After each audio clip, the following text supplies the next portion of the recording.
안녕하십니까? 좋은 아침입니다. 오늘도 여호와의 회의에 오신 분들을 환영합니다. 하나님께서 우리에게 주신 말씀을 듣습니다. 본문은 요한복음 12장 12절로 19절 말씀이고 제목은 말씀대로 산다는 것은 입니다. 말씀대로 사는 것은 중요합니다. 그것이 하나님의 일이기 때문입니다. 그때 하나님께서 그 일에 함께 하십니다. 예수님께서 예루살렘으로 올라가실 것을 결심하셨습니다. 그 소식을 들은 예루살렘이 술렁이기 시작합니다. 많은 사람들이 이 순간을 기다려 왔습니다. 드디어 기다리던 메시아가 예루살렘으로 입성하십니다. 13절 말씀을 보면 종려나무 가지를 가지고 맞으러 나가 외치되 호산나 찬송하리로다. 주의 이름으로 오시는 이여 곧 이스라엘의 왕이여 하더라. 예수님께서 예루살렘으로 입성하실 때에 유월절에 모인 많은 무리들이 예수님을 기다리고 있었습니다.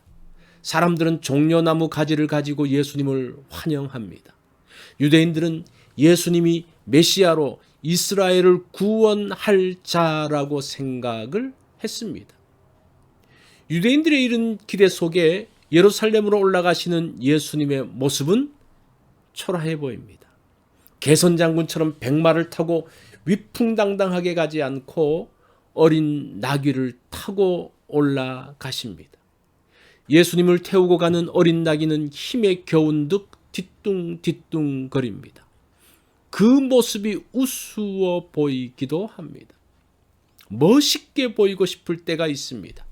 신앙생활도 폼나게 하고 싶습니다. 교회도 더 크고 유명한 것을 원합니다. 모든 것에 부족함이 없는 인생을 살고 싶습니다. 예수님도 예루살렘 입성을 하실 때에 더 멋있는 모습을 연출할 수도 있었습니다.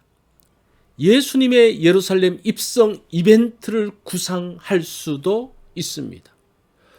좋은 이미지를 만들기 위해서 이벤트를 하는 것 나쁜 것은 아닙니다. 선한 의도에서 그런 것도 필요하다고 생각합니다. 그러나 좋은 이벤트도 말씀을 넘어서는 안 됩니다. 사람들이 이벤트를 만들기 전에 하나님께서 준비하신 이벤트가 있는지를 보아야 합니다. 성경이 그것에 대해서 어떻게 말씀하시는지를 찾아보아야 합니다. 예수님은 예루살렘 입성을 개선장군의 멋있는 모습이 아니라 어린 나귀를 타고 뒤뚱거리며 올라가십니다. 왜 그렇습니까? 말씀이 그렇게 기록하기 때문입니다. 14절과 15절 말씀을 보십시오.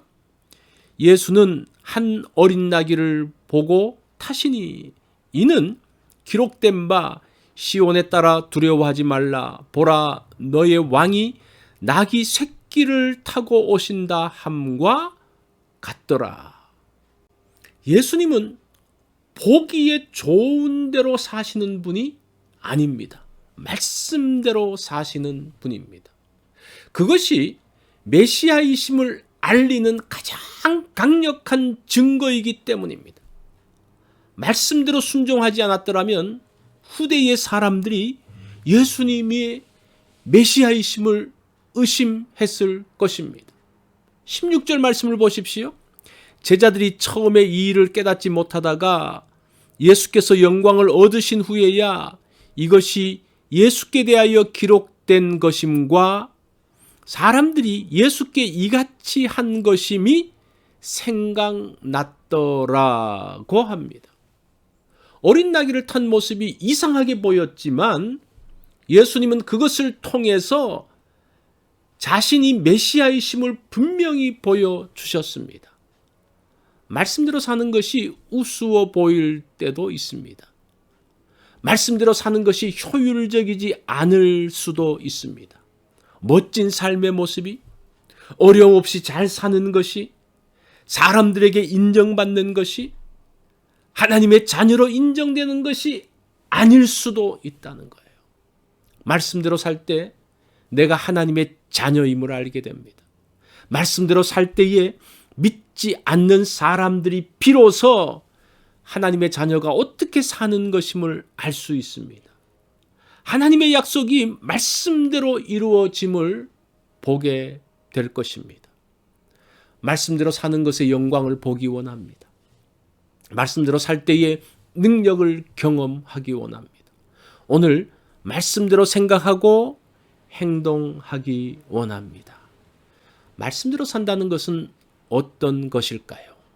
사람들이 보기에 좋고 잘 사는 것이 아닙니다. 하나님 아버지 말씀대로 사는 것입니다.